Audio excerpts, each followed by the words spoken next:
सब इलाज होता है, लेकिन आते ज्यादातर तंत्र वाले हैं। एक बार मेरे से एक बार पत्रकार ने पूछा कि गुरुजी आपके यहाँ सब तंत्र वाले ही आते हैं क्या? ऐसा कोई नहीं आता जिसको तंत्र ना हो, कोई और समस्या हो, क्योंकि आपके हर वीडियो में तंत्र बाधा है, तंत्र बाधा है। तो मैंने उसको बताया कि भाई अगर हड्डी के डॉक्टर का अगर हॉस्पिटल है तो वहां पे कौन आएगा? पेशेंट जिसकी हड्डी टूटी है, हड्डी से संबंधित समस्या, वही जाएगा। हार्ट के डॉक्टर के पास कौन जाएगा? उसके यहाँ कौन से पेशेंट होंगे? हार्ट प्रॉब्लम वाले, ना कि हड्डी वाले होंगे। तो हमारा जो दरबार है वो तंत्र के लिए स्पेशल है, तो इसलिए हमारे यहाँ तंत्र वाले आते हैं। और पूरे भारत में एकमात्र अगर कोई दरबार है जहाँ तंत्र से अगर मुक्ति मिलती तो वो यही है। दूसरे जगह तंत्र हो गया तो समझो तुम गए, किस्तों में पैसे लगाते रहोगे, दवा खाते रहोगे, किस्तों में तड़पते रहोगे और एक समय मृत्यु को प्राप्त हो जाओगे। और ये इतना खतरनाक है, जिस तरह कैंसर है, जिस तरह कोरोना वायरस था, ये उससे भी 10 गुना खतरनाक है। तंत्र बाधा हो गई तो समझो आपको जो तकलीफ है महसूस तो हो रही है, पेट में चुभन हो रहा है, डॉक्टर के पास जाओ तो बोलेगा कुछ नहीं हो रहा है। आप बोलेंगे पीठ में चुभ रहा है, बोलेगा आपको कोई समस्या नहीं, आपकी रीढ़ की हड्डी में दर्द है, कीले चुभ रही है। आप एक्सरे कराएंगे, एमआरआई कराएंगे, कुछ नहीं निकलेगा। डॉक्टर आखिरी में बोलेगा आपको मानसिक रोग है। देखो इसके भी साथ वही हुआ। आखिरी में क्या बोलेगा डॉक्टर? सारे जब रिपोर्ट नॉर्मल आ रही है, पीड़ा तो आपको है। देखो कोई पागल है क्या? हॉस्पिटल कोई जाना चाहता है क्या?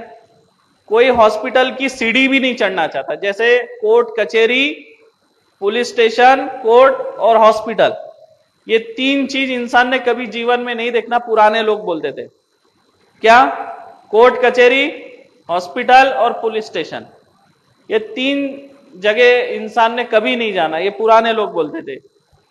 और कोई यहां जाना भी नहीं चाहता है, कोई डॉक्टर के पास जाना नहीं चाहता है, कोई इंजेक्शन लगवाना नहीं चाहता, कोई गोली नहीं खाना चाहता, और कोई अपना एक्सरे भी नहीं करवाना चाहता। लेकिन जब उसको पीड़ा होती है, तकलीफ होती है, तो वो मजबूरी में जाता है डॉक्टर के पास। कोई पागल थोड़ी है, कोई पागल कुत्ते ने थोड़ी काटा है कि वो डॉक्टर के पास एक्सरे करा नहीं जाए। पॉकेट में डॉक्टर की फीस भी दे, एक्सरे की भी फीस दे, पॉकेट में दवा भी खाए, पैसे खर्च करके, और लाभ कुछ ना हो, कुछ भी लाभ ना हो। तो कोई चाहेगा क्या डॉक्टर के पास जाने का? क्योंकि डॉक्टर तो फुकट में इलाज नहीं करेगा, 1000 रुपए फीस लेगा कम से कम। आपके एक्सरे कराएगा, 2-3 हजार रुपए ले लेगा अलग अलग टेस्ट में, दवाई 2-3 हजार रुपए की पकड़ा देगा। और ये सब करेगा 3-4 बार, 5 बार, 10 बार। जब आप जाएंगे उसको परेशान करेंगे तो आखिरी समय परेशान हो गए, बोलेगा ये मानसिक रोगी है, ठीक नहीं कर पा रहा है तो मानसिक रोगी है। अब उसके बाद बेचारा वो मानसिक की दवा खाता है। अब मानसिक की जो दवा होती है दिमाग को सुस्त कर देती है। दिमाग सुस्त होता है, शरीर भी सुस्त होता है, क्योंकि उसमें जो दवा देते हैं उसमें क्या करते हैं, आपकी ऊर्जा कम हो, ताकत कम हो, इसलिए दवा देते हैं। दूसरी, नींद का कंटेंट डाल देते हैं उसमें, तो नींद आएगी, आलस रहेगा, फुर्ती नहीं रहेगी, शरीर में कमजोर रहेगा, ढीला ढीला सुस्त पड़ा रहेगा इंसान। और धीरे धीरे जो मानसिक रोगी नहीं है वो मानसिक रोगी बन जाएगा, मानसिक रोगों की दवा खा के।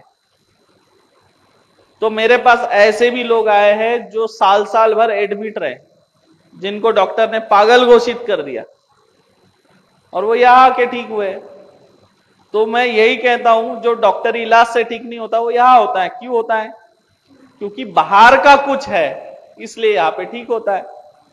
जिसको डॉक्टर ऑपरेशन बता देते रीढ़ की हड्डी का, वो यहां पे आके बिना ऑपरेशन के चल रहे हैं, दौड़ रहे हैं, ठीक है, मस्त है।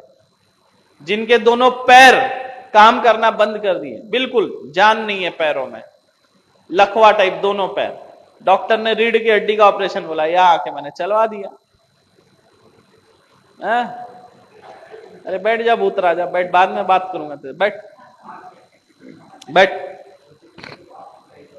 हाँ जा बैठ जा, बैठ, फिर बुलाऊंगा, जा, हाँ सो जा।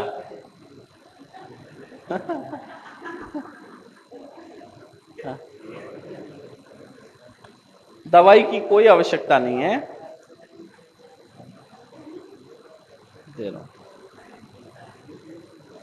और एक तो ऐसी लड़की थी, वो अपने मां को मारती थी, एक बार उसकी मां सोई हुई थी, तवा उठा के मार दिया, वो तो मरते मरते बच गई।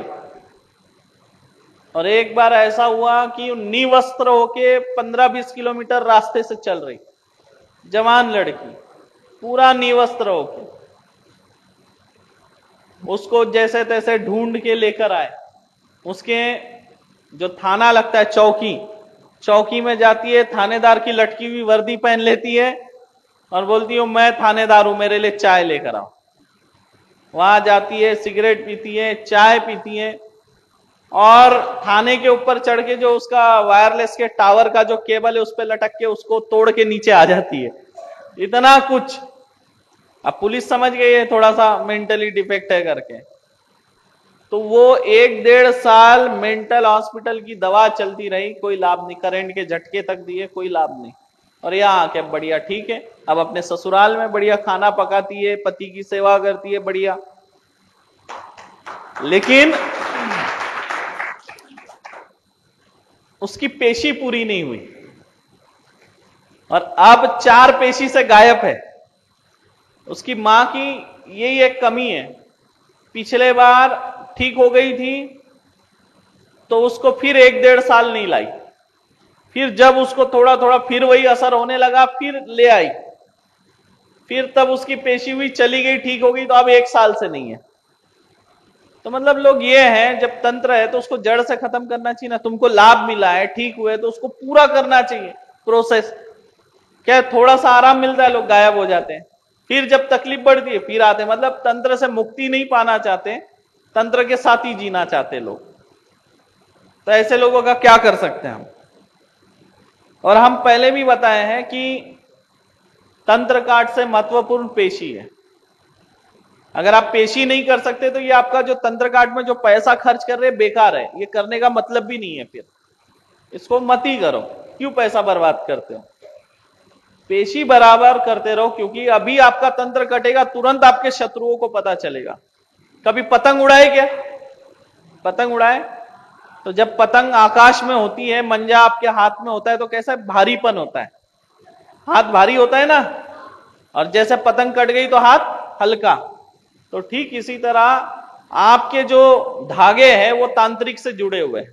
जैसा ही तंत्र कटेगा वो तांत्रिक को तुरंत पता चलता है। और अगर तांत्रिक का पर्सनल इंटरेस्ट होगा आपके ऊपर तंत्र करने का, तो तुरंत पलटाएगा तंत्र आप पर, तुरंत। और अगर मान लो किसी का उसने काम लिया है, जैसे राकेश का काम लिया होगा, तुरंत फोन लगाएगा राकेश की जो पार्टी है, अरे तुम्हारा और राकेश शायद कहीं तो भी गया, उसका तंत्र कट गया, अब क्या करना है, वार करूं या छोड़ दूं? तो बोलेगा तुरंत वार करो, पैसे ठीक है फोन पे करते या कल लाके दूंगा पैसे, तुम वार तो करो उस पे, समझे? तो जो तुम्हारे शत्रु है वो तुम्हारे पीछे लगे और तुम्हारा पीछा वो छोड़ेंगे नहीं। इसलिए पेशी करते रहो, सुरक्षित रहो।